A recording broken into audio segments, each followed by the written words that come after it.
I think under a Trump presidency, we're going to see a very similar trend to what we've seen. Markets are going to dominate. International markets are critical in balancing supply and demand. That has an impact on the price. That creates the incentive to produce. If production goes up too high, prices are going to be pushed down, and that's going to have an impact on what the incentives for further production might be. So those fundamentals are absolutely key.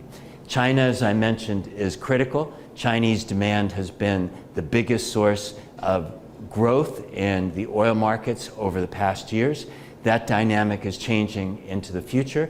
Some people ask the question, why is it that prices have not increased further given the instability in the Middle East and the war that we're seeing in Gaza and the attacks that we've seen in Hezbollah and the exchanges between Iran and Israel? The critical issue, again, is China.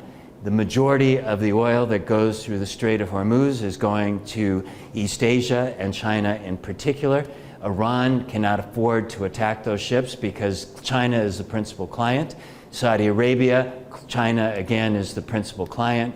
Major investments from China in Saudi Arabia. The Chinese have an interest in stability in the Strait of Hormuz, and that's one of the factors that we've seen of why we have not seen this huge fluctuation in price as a result of the instability in the Middle East.